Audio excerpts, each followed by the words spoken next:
Welcome, everybody, to episode 187 of the You Can't Cop This NBA Trading Card Podcast. We are your host, Adam, Amy, and Russell Gibson, and we are here with a new segment, a new quick hitter. It is, what do we call this? Timeless Moments. Yeah. Come at us, Panini, come at us. Sue us. Please don't invite that. You can come for us. I don't want them to sue us. Yeah, so this week we're gonna do it'll be 10 to 15 minutes, it won't be long, even though we do like to segue. We're gonna try to stay on topic. And today's topic is the backyard breaks debacle. What do you want to call it? Like, it's a controversy, it's a outrage, it's Yeah, so I think just to add on to what you're saying, the idea of this segment is that it will be a bit more timeless so that you can actually go back and listen to this, say, in a month's time or in 2 months' time, as opposed to our other content that we make, our weekly content that's more point of time, current news, up to date, and yeah, in a week's time or 2 weeks' time or 3 weeks' time, it's what's the point of listening to it? The NBA's already moved on. So that's the sort of the idea behind this segment. We'll see how it goes. The very short segments that we've been doing for the trade podcast have done very well. So I think that's the other reason for us to try and look at doing some shorter content stuff. in addition to our longer content. So definitely.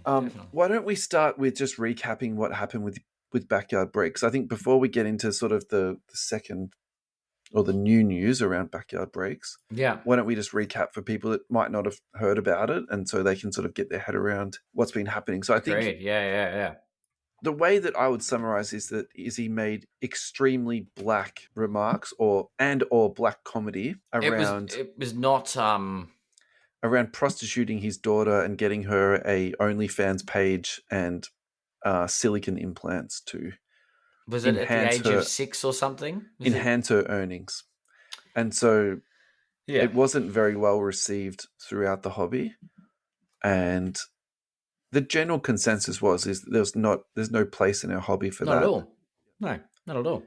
And I think if we're being realistic about backyard breaks, is that they've often been line steppers in a multitude of different things. And I'd also say too, they haven't been afraid to step away from controversy, in that they probably know that controversy brings them clicks and brings them a little bit of notoriety and increases the airtime that they will then receive from people. So I think we should probably... publicity is good publicity, right? Absolutely. And I think that is like if I've learned one thing from doing podcasts, is that there's no such thing as bad publicity. Even if someone is saying that you're crap, it means they're listening to your content and they're taking the time to interacting with your content. That's right. So they're engaging with you on some level. So I think that's probably like what I've learned. And I would bet that's what backyard breaks is depending on in that particular instance. So I think maybe the most famous one for me that they did is when they did that giveaway. They did a giveaway, and when a fantastic card came out of it, they basically reneged on it. Yeah. And then they ran this whole, you could call it a scam or you could call it a shtick, where they pretended to be the person who received the card and call up and then on air try and like smooth the whole thing out. Like the whole thing was just an absolute shit rubbish show. Yeah.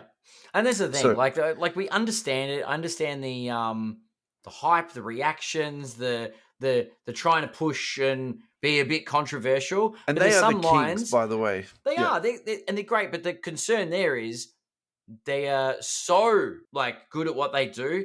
They're on everybody's screen. So there's certain lines that you just don't cross. Well, and they crossed the line and took a turd on it. I think if we're being realistic, that's really what happened. It was deplorable behavior, and there's a difference between attention seeking and what they've done. Yeah, sure. And I think that goes beyond just random antics for clicks. Yeah. And I think that there are certain things you just don't make jokes about. Yeah. In that sense. So yeah, look, there's a time and place for everything, and that's not the right time. While you've got lots of viewers and and children's on the stream. He didn't pick his right audience. I think that's what we can probably all agree on. Yep. So last week when we did discuss this, I think the thing that we talked about was how should this be managed and how should this be managed, going into the future. And so I think we had different opinions, but you were talking about workplace behavior.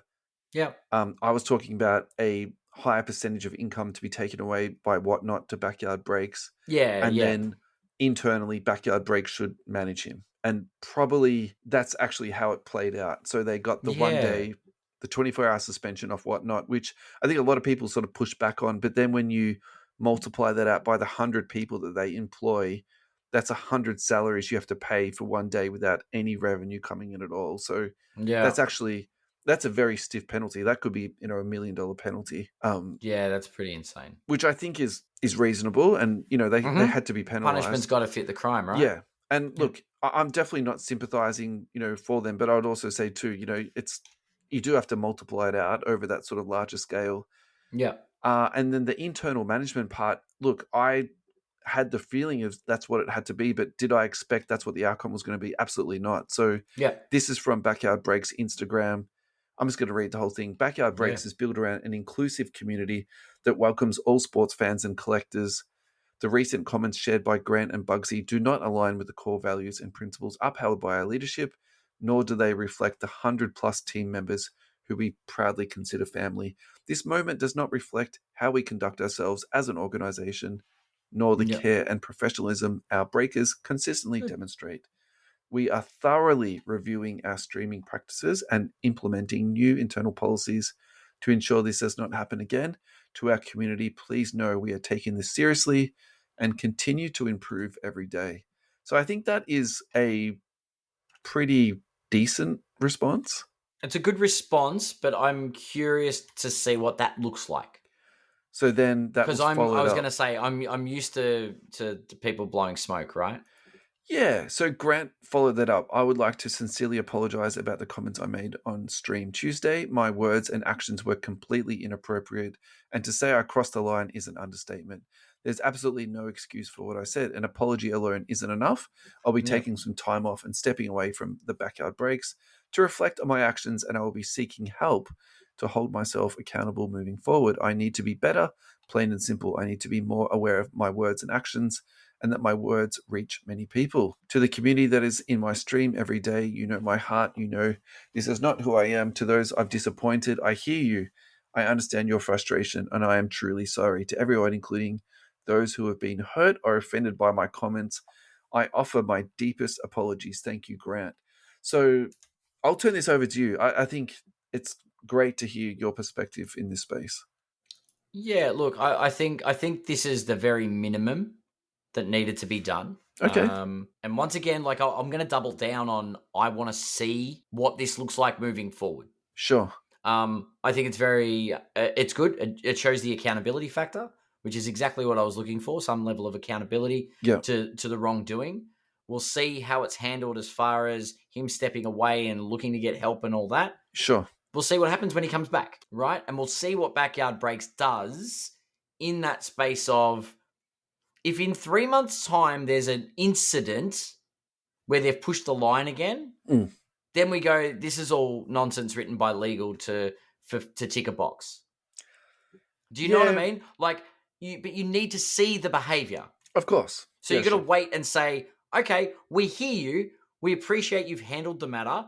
Let's see if your content reflects that. Yeah, sure. And that's it. You just hope nobody does anything stupid and makes another comment like that. Yeah, look, I think if you're known as a perpetual line stepper, that is also the risk that you take, is that you can step too far. So I think we should probably start there. Yeah, that's fine, but it's, if you've discovered the line and they've put a line in the sand and said, this is not acceptable, right? Yeah. If they come back and make another, and these are the things I'll be looking for, is flippant comments to make fun of this situation, as in the reaction is, haha, we got a slap on the wrist, and making fun of the fact that, you know what, we're really still doing what we're doing. We just ticked our box. Yeah. And there's ways that people are smug about things. Sure. You know what I mean? And it'll come out in the content. Look, sure.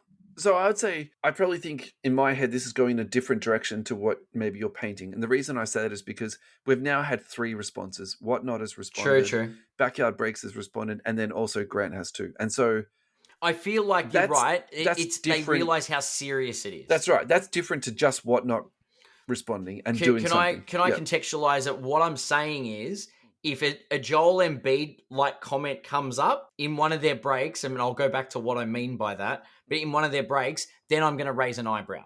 Sure. And the Joel Embiid comment was, "You looked really good today, Joel." He goes, "Yeah, I was scared I was going to get traded." And this is after the Luka Doncic comment, right? After the trade. Yeah. Do you know what I mean? That smart ass, tongue in cheek. Oh, I wouldn't want to get taken off the air for talking about the wrong thing. If they make a smart ass jab at it, that is exactly the kind of content where you know it's a slap on the wrist and it's all public face work. Yeah, look, what I'm about to say here is not supported by any evidence at all. This is pure like conjecture for me, but I think the cancelling part is probably also important too, because maybe there's something going on with the guy. Agreed. Like it's a pretty unhinged thing to say. So and maybe he's dealing with some type of illness. Maybe he's dealing with some type of substance ingestion. Again, I'm completely speculating here. This is not fact. I'm just saying, maybe he actually is dealing with something, and so this is actually the perfect time to say, look, actually things at home for me aren't great. I need some time off. I need to go and talk to a counselor, get my shit back together, and I'll come back to work. And so, look, agreed. I think we can all either say, either we know someone who's like that, or we've been in that place ourselves. Like, sometimes you need some R&R from what is work. Just take a break from work. Yeah. And look, I don't want it to seem like I'm like this isn't accountable enough. All the rest of it, I'm saying no. I think it's good to paint that perspective. It's fine. We've said you've screwed up. You've acknowledged it. Yeah. Backyard breaks. Back on the air, all good. This guy's taking a break. All right, let's see what that looks like. But we're watching you, and if you do think this is just a joke and decide to take the piss out of it, you'll be held accountable for it. Yeah, I think the other thing that's a little bit interesting too is that I think trading cards really is a subculture. For sure. And so when I say subculture, it's not something that's particularly in the mainstream. Like if you interview 100 people on the street, how many of those people are going to be collecting trading cards? Maybe 2 to 3 to 4 to 5, something in that range. Like I think a very small percentage of the population collect cards. Yeah, and true. So I think that also attracts maybe people that you might describe as nerds, or maybe they're not jocks, or socially awkward. Maybe socially awkward. So I think also too, the outrage that these people have expressed is probably a good representation of who are the people actually in the hobby. And so maybe that's something that actually, look, Backyard Breaks have brought a lot of people into the hobby, and I think they've done a lot of good things, and I'm not trying to discount that. But, also too, the core people of hobby are probably, and I'm including myself in this conversation, a bunch of fucking nerds, man. And that's true, but there's still, for what was said, there's still no place for it. No, of course, but that's what doesn't matter what, if you're a nerd or a jock or what. No, but no, and I agree with you. But what I'm trying to say is, of course, people are going to be outraged about this and come together as a community to create the petition. Yeah, like, most hobbyists aren't UFC fighters. They're more the thinking kind. They're going to speak with their typewriter, their keyboards and their pens. Yeah. How do you combat peacefully something? Well, you put together a petition and you try and get a guy off the air. And so the petition won. I think, and that's also positive, a very powerful thing that we just sort of experience as a hobby too. So agreed. I'm kind of I think actually, people say, oh, the hobby's dead and it's going down the tubes, all that type of stuff. Like, it's not. The hobby's in a very healthy place, and also it's too, growing too, and the community is changing. Yeah, right, for sure. And I think let's take this back to regulation. Like, yes, there wasn't enough regulation, to manage something like this, but also the hobby self-managed in this instance, and I think we did, a good job of that. So that's my closing thought. Yeah, on this. And that's the thing. Like, I'm very much. Let's wait and see. If you heard your apology, accept that you acknowledge what's wrong. Let's move forward. Yeah. And we're keeping an eye out. If we see a repeat of this behavior, we'll know that it was all lip service, but we hope it's not.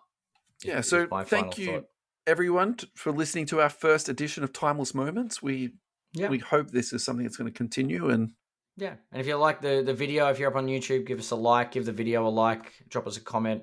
We respond to all the comments. Yeah. Thanks, Ad. Awesome. Thanks, Russell. Bye. See you next time.